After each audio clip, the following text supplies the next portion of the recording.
But we have to send a clear message. Just because your child gets across the border, that doesn't mean the child gets to stay. So we don't want to send a message that is contrary to our laws or will encourage more children to make that dangerous journey. I'm with her now. Donald Cheeto Drumpf Hitler is literally down at the border, ripping apart families by hand and locking precious babies in dog kennels for fun. Of course, none of that is really true, but that's what the left-wing media would like for you to believe. Take a look at some of the outrage from blue check Twitter this week over the so-called child separation at the border crisis. It's ugly to be separated from your kids without knowing what is going to become of them. Many times what we do is for the good of our children, but you really have to think about it. Because you suffer a lot on the journey here. And you think that it's over when you get here. But once you are detained here, that's where the most painful part of the lying media would have you believe that the Trump administration's policy to detain family members separately is the cruelest thing ever. In fact, in the words of the former head of the NSA, it's just like what Hitler did at Auschwitz. Remember in that Ben Shapiro video where we talked about how invoking Hitler or the Third Reich is a tactic that people only resort to when they know they're losing an argument? Same principle applies here. Anyways, the media frenzy and outrage manufacturing machine has been firing on all cylinders, and those that run the media are desperate to turn the routine border detentions into the scandal that brings down the Trump administration. Of course, that's not going to work. Most people actually support this, and in this video, I'll explain why that is. There are several different layers of conservative response to the so-called child separation crisis. The first layer of response is something I'm seeing from more moderate conservatives. Their initial response is to cave to the left's morality and agree that yes, the photos of children in detention centers are horrible, but they were all taken in 2014 under the Obama admin, so it really isn't Trump's fault after all.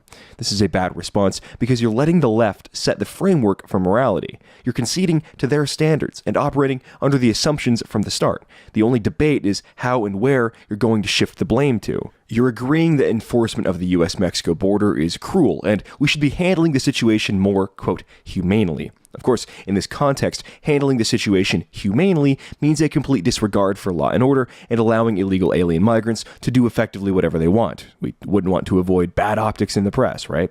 The next layer of response is quite a bit better, and it's the narrative that myself and Tucker Carlson and others agree with. Family separation is part and parcel of enforcing the border, something that must be done, and it has the potential to act as a powerful deterrent against those that would seek to cross our border illegally. I'll lay out the case for why defending our border is a good, natural, and essential thing. But first, I'm going to lay out the case for why you should be defending your online privacy and protection. It is now summer, which means you're probably thinking about taking some time off from the worksite and going on trips or vacations. Unfortunately, those that would steal and misuse your private information are not taking a break for summer.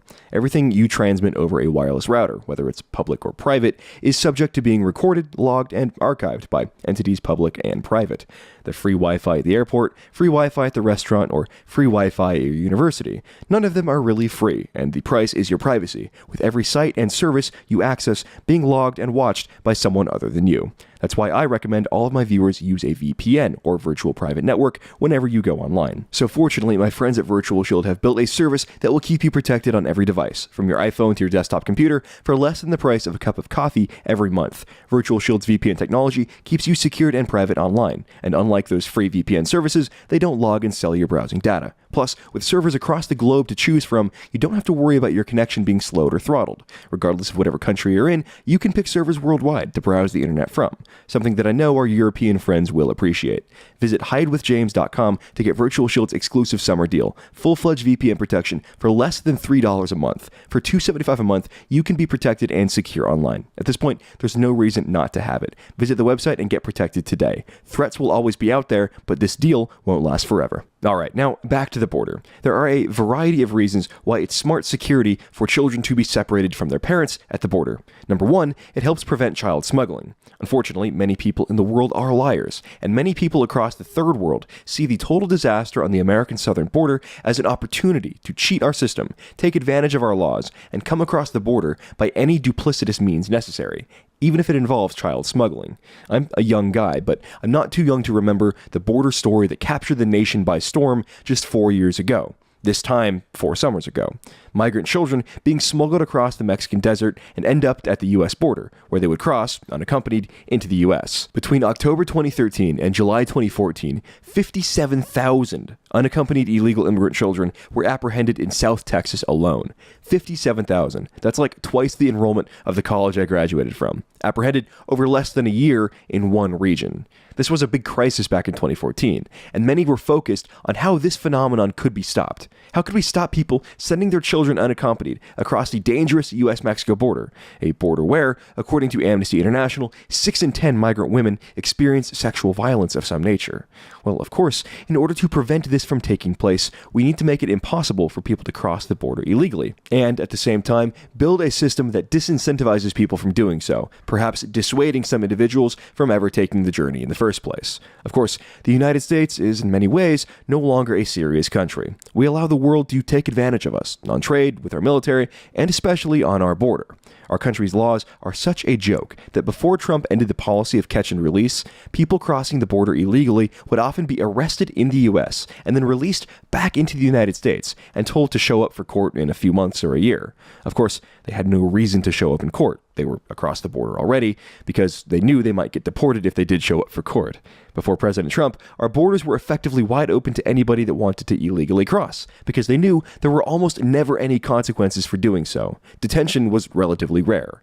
But now, the federal policy is to immediately prosecute everyone caught crossing the border illegally, which means they end up in a federal detention facility of some kind while they wait for their case to be litigated. And naturally, when your parents are in prison, you, as a child, cannot go with them. That's true in America, and it's true for illegal aliens, hence the need for these child detention facilities. Before Trump, most people that crossed the border got the equivalent of a traffic ticket and were told to show up for court, and most of them don't.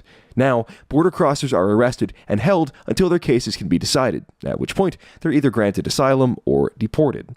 Frankly, I don't understand why these people have any rights to American immigration courts at all. They're not Americans. They haven't paid taxes to prop this system up, and they have no constitutional rights. If I were in charge of immigration policy, we would not be spending money on trials and jails. And we wouldn't be separating families either. We'd just be picking them up and shipping them back to Mexico or wherever they came from. I don't mean them any ill will, but they're not welcome in our country. We don't need or want them, and they have to go home. Even experts interviewed by CNN agreed that the immigration court system, where hearings can take place 2 or 3 years after an illegal alien's arrest and release back into the U.S., it creates a pull factor that encourages more illegal aliens to cross into the U.S. If they know they're going to be allowed to stay openly in the U.S. and not be arrested, why wouldn't people want to come and cross the border? This brings me back to the point I made at the beginning of the video, creating an incentive structure where people know they will not be rewarded for having children with them when they cross the border illegally.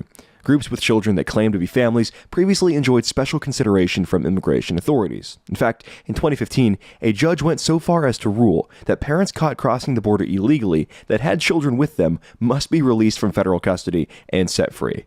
Talk about clown world. This, of course, created an incentive structure where people considering illegally immigrating to the U.S. knew that if they brought their kids with them, or someone else's kids, they would be given special treatment. And this connects us back to the topic of child trafficking. Giving special treatment to groups with children creates a perverse incentive structure where children become a ticket to ride for smugglers or other illegals looking to gain entry into the U.S. As Senator Tom Cotton tweeted today, quote, "The Keep Families Together Act is better called the Child Trafficking Encouragement Act. Show up at the border with a minor and call him your child, then you get released into the U.S. Children will be abducted and sold to drug cartels and slave traders as a free ticket into the U.S." End quote. He's not wrong. In fact, he's exactly right.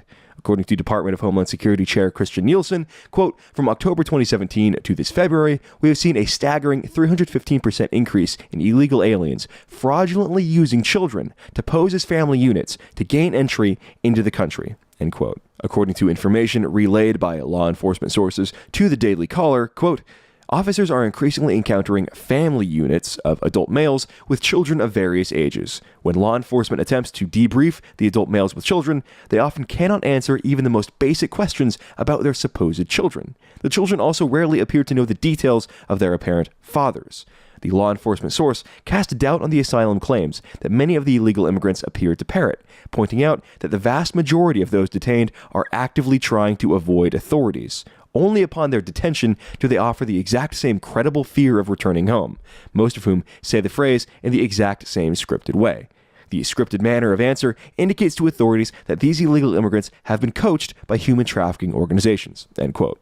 That brings up another good point. If these people are supposed asylum seekers seeking refuge from political violence or gang warfare in their home countries, why are they sneaking across the border and not walking up to the gate and announcing their intent to seek asylum? It's almost as if these asylum seekers are not really asylum seekers at all, but instead are economic migrants that fall back on the asylum seeker excuse in the case they get caught. We need to start getting smart as a country and realize that any policies that demonstrate weakness on the border will be exploited and used against us. This so-called child separation crisis would not be occurring if our country got tough on illegal immigration, built the wall, and made it clear to potential illegal migrants that you will not be welcomed here if you break the laws to get here. No more immigration courts either. Access to American courts is a right for Americans, not everybody in the world that happens to be across our borders. If you apply the legal way, we'll work with you, and maybe we'll let you in and have access to our courts, but if your first act in our country is to break our immigration laws, you have to go back. Keep in mind, as you watch the mainstream media coverage of what these children are going through, they're being held in an air-conditioned environment with toys, TVs, books, beds, 3 meals a day. They're not being abused or mistreated. The only abuse they're suffering is at the hands of their deadbeat parents that knew what the consequences would be before they brought them here, and chose to subject their children to that anyways. These don't sound like good parents to me. Americans shouldn't feel guilt or shame about our laws being enforced. It's not our fault that these people chose to put their kids at risk. We want to deal with them humanely, of course, and we mean them no ill will, but access to our country is not a human right. We're not mistreating them by telling them they have to go home. After all, as the left taught us, their countries are great, beautiful places, and definitely not shitholes, right? Adios, mi amigos, and best of luck back home.